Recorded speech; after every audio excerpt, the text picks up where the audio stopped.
السلام عليكم. فيديوغان wuxuu ku saabsan yahay waxa la dhahayo resistor Soomaalina loo yaqaano cadaadis.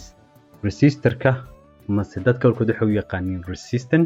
resistance ku marka waxa waaye markii laga hadlayo qiimihiisa waxa la dhahaa resistance ku waxa waaye 10 ohm mise 10 kilo ohm. Resistor markii la dhahayana waxa waaye shayga magaciisa. marka haddaan ku bilowno cadaadisku muxuu qabtaa horta sidiisa waxaan fiirinaynaa calaamadaha lagu garto cadaadiska markii la rabo schematic in la sawiro midda kale physical markaan fiirino shayga gacanta lagu qabanayo sideeba u kala yihiin kuwaasoo package-ka aan fiirinayno iyo midda kale too ah waxa la dhahayo power ratings waxa waaye package-ka uu ku xiran yahay haddii waxa waaye resistorku uu yar yahay waxaan ka wadaa physically hadduu yar yahay powerka uu xamili karaa way yar tahay markuu aad u weyn yahayna physically macnaheedu waxa waaye power badan buu qaadi karaa midda ugu dambeysana waxaan fiirinaynaa IV curves macnaheedu waxa waaye resistorka sida uu u eg yahay markii la fiiriyo current-ga iyo voltage-ka curve-kiisaan fiirinaynaa simulation-diisana waa samaynaynaa marka haddii aan horey u soconno su-aashii koowaad waxa waaye horta cadaadiska waxaa loo isticmaalaa laba wax midda koowaad oo ah sida meeshan aad ka arkaysiin qulqulka ayaa lagu yareeyaa macnaheedu waxa waaye qulqulka haddii aan la rabinin kan ayaa la kordhinayaa marka waxa waaye laba fiilintii la isku dhejin lahaa waxaa la sameeyaa kana la dhexgeliyaa haddii aad ka baqayso qulqulka saaid inuu yahay taasi waa midda labaadse waxaa kaloo loo isticmaalaa voltage-ka mase riixda haddii uu saaid yahay waxaa la sameeyaa wax la dhahayo voltage division taasoo waxa waaye voltage-ka yareynaya marka inta waxa waaye laba example baan sameeyey tan koowaad oo ah voltage-kan kaba soo qaad labadan resistor u dhaxeeya mise labadan cadaadis u dhaxeeya haddii aan rabno inaan xisaabino kaba soo qaad mid kastana uu yahay 1 kilo ohm mase 1000 ohm sida loo xisaabinayo sidaan waaye waxaa la leeyahay voltage-ka oo meesha soo galaya markii lagu dhifto resistorka hoose oo loo qaybiyo labadan resistor oo la isku daray voltage-ka inta ku xisaabtan intaas noo noqonaya intana waxa waaye haddii aan rabno inaan xisaabino sida oo kaba soo qaad qulqulku intuu yahay waxaan leenahay haddii voltage-ka na soo galaya uu yahay 5 volt uu yahay cadaadiskuna yahay 1000 ohm qulqulku wuxuu noqonayaa 5 milli ampere buu noqonayaa marka tani waxay ahayd waxa loo isticmaalo cadaadiska marka haddaan fiirino calaamadihiisa waxa waaye labaan u kala qaybinaynaa qaybta koowaad waxa waaye resistorka caadiga ah oo waxa waaye labadan calaamad buu leeyahay middan wuxuu leeyahay zigzag ah uu leeyahay mase waxa waaye box-kan buu leeyahay marka waxa waaye wuxuu kala xiran tahay adduunka meelaha laga kala isticmaalo laakiinse labadaba meel kasta laga isticmaalaa oo macnaheedu waxa waaye labadooda inaad taqaanid adigu midda kaleeto oo ah kan la dhahayo potentiometerku waxa waaye resistorkii waxa la sameeyay waxa la sameeyay physically waxa la wareejin karo macnaheedu waxa waaye qiimihiisa ayaa la kordhin karaa ama la yareyn karaa marka waxa waaye asaguna calaamadan buu leeyahay calaamadan uu leeyahay marka haddaan hore u socono voltmeterka ugu dambeeyay ni sheegaysaan buu ekaan karaa mase kuwan buu ekaan karaa marka haddii aan package-kaada ka hadalno waxaa laga yaabaa inaad aragtay kuwan oo kalarada leh xariijimaha leh kuwan waxa waaye resistoryaasha kuwa la hayo through hole macnaheedu waxa waaye kuwa meesha la gelinayo duleelka loo yeelayo si ay u galaan sawiradan ba ka arki kartaa si ay u kala eg yihiin iyo weynaaninta kale ekaan karaan marka waxa ka arki kartaa waxa waaye si ay u kala weyn yihiin ayaa powerku kala xamili og yihiin marka waxa waaye kan weynka camal aad ujeedid wuxuu xamili karaa 20 watt kuwan yarkaana waxa laga yaabaa inay wuxuu xamili karaa meeshan ku qoran hal loo qaybiyay 8 watt maxaa kale resistoryaasha kuwa kale waxaa jira lahay SMD kuwaas waa kuwa lagu dul dhajiyo meesha oo dhibcaha yiriska sawir ahaan sample u ekaan karan marka haddaan fiirno ayakana package-yaashooda intay sida kale yihiin nambarada waxay kala leeyihiin laba qayb mid la imperial iyo mid la dhahayo metric waxa waaye markii laga hadlayo millimeter iyo waxyaalahaas mase meter imperialna waxa waaye sida ku nambarada laga isticmaalo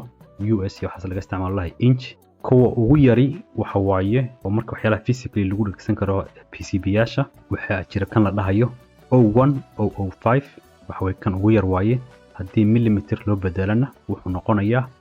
0.4 lagu dhiftay 0.2 millimeter marka waxa waaye waa dhirirkiisa lagu dhiftay ballacii midkan kala jira 0201 intaan buu asaguna waxa waaye metriga yahay marka badanaa markii resistoryaasha la soo gadanayo kuwan SMD-ga walaala nambaradan badanaa lama sheego waxaa la sheegaa imperial nambarada sidaad inta aad ka arkaysiin 0603 macnaheedu waxa waaye waa numberkan waaye tila fiiriyo metric and sample noqonaya laakiin badanaa nambaradan baa package-ka lagu sheegaa powerada haddaan fiirinana sida oo kaba soo qaad siyaaba loo ogaan karaa inta power uu xamili karo waxaa la isticmaali karaa formuladan formula koowaad oo ku dhahaya power voltage ka square hadii lagu dhifto resistor ka value-giisa laakiinse badanaa waxa waaye haddii aad fiirisid kaba soo qaad kan noocan SMD-ga oo ah 1 kilo ohm asagoo ah oo aad la barbar dhigtid midkan oo ah 1 kilo ohm oo isku power ma xukumi karaan maadaama kan waxa waaye aad uga yar yahay waxa waaye waxa oo qulqul dhex marayo aad iyo aad khafiif u yihiin marka waxa power-ka sida lagu xisaabshay resistor-ka san waaye haddaan hore uga socono IV curve-ka haddaan fiirino IV curve wuxuu ka sheegayaa waxa waaye qulqulka haddii aan y axis ku samayno voltage-kana hadana waxa waaye x axis macnaheedu waxa waaye voltage-kii baan kor u dalacaynaa marka waxaan fiirinaynaa qulqulka meequu noqonayaa marka formula-kan isticmaalayno waxa waaye ohms law-gii caadiga ahaa oo aan dhahnay hadda waxaan xisaabinaynaa qulqulku intuu yahay marka waxa waaye haddaad fiirisid waxa waaye current iyo voltage-ka waxa waaye proportional isku yihiin macnaheedu waxa waaye wuxuu ku socdaa xariijin kacaysa laakiinse slope-kan siduu u egyahay ma siduu u dhacayo waxay ku xiran tahay resistor-ka size-kiisa taas kaas ahayd marka hadda waxaan samaynaynaa simulation ayaan samaynaynaa marka software-kan haddana isticmaalayaa LT Spice lahayo waxa koowaad aan ka bilaabayo waxa waaye voltage source ayaan ka bilaabayaa voltage source-kan soo qaadanaya inta dhiganaya waxaan kala samaynayaa kan ayaan tagaya resistor ku qoran tahay si aan u gediyo waxaan taabanaya control iyo R inta dhiganaya kadib waxaan samaynayaa waa soo qaadanaya kan asaga waxaan sameynaa marka la R ayaan taabanaya inta ayaan dhiganaya wire ayaan ku sawiranaya waxaan leeyahay inta ilaa halkaas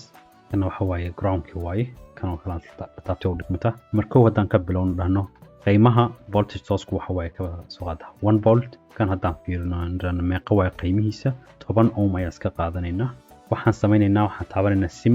simulate marka taaban wuxuu leeyahay simulation nooca baad rabtaa waxaan leeyahay waxaan rabaa DC baan rabaa DC-ga marka waxaan samayn karaa laba mid la dhahayo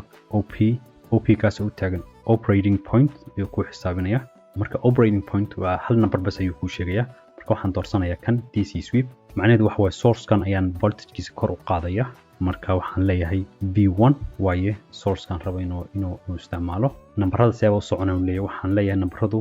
linear inuu noqdo waaye marka waxaan leeyahay ilaa meeqa nambarka ugu weyn oo aad rabtid inaad ku joojisid maxaa waaye waxaan leeyahay waxaan rabaa inaan ku joojiyo kaba soo qaad voltage-ka waxaan rabaa inaan ku joojiyo 10 volt meeqa nambarada bodies maxaa waaye mar walba waxaan leeyahay 0.1 mase 100 millivolt waxaan dhahayaa simulate markaan simulate markaan sameeyo waxaan leeyahay waxaad i tusisaa qulqulka inta soo maray haddaan inta horta voltage-ka taabano waxa ujeedaa voltage-ka saas xariijintaas noqonaya laakiin waxaan rabaa qulqulka marka waxaan ka arkaynaa haddaan kasoo bilowno 0.1 ilaa iyo 10 volt waxa waaye saas xariijin kacaysu noqonaya marka haddii aan kii kaleeto dib ugu soo noqono waxa ujeedaa meesha minus inuu tagayo marka waxaan u baahanahay un le waxa waaye kan waxaan sameeyay right click ayaan ku sameeyey marka waxaan leeyahay waxaa kasoo bilowda minus 10 fosfaat marka la waxaan leeyahay simulate marka waxa ujeedaa minus 1 ampere ilaa iyo 1 ampere ayuu tagaya marka sidaas baan simulation-ka ugu sameynay kaasna marka kan wuxuu ahaa resistor buu ahaa resistor-kana waxa waaye runtii waxa aad iyo aad loo isticmaalo waaye markii electronic development lagu sameynayo sababtoo ah waxa waaye marka waxa laga yaabaa inaad rabtid qulqulka inaad xakuntid mise aad voltage levelada aad rabtid inaad si adig ku qaas aad ka dhigatid waxaa loo isticmaalaa waxa la dhahayaa biasing macnaheedu waxa waaye voltage number kamid ayaa rabtaa dhahaysaa 5 volt ayaa inta ka rabaa marka 5 volt ka badan haysatid hoos baad u dhigan kartaa marka taas baan rabay inaan idin la qaybsado. Assalaamu calaykum.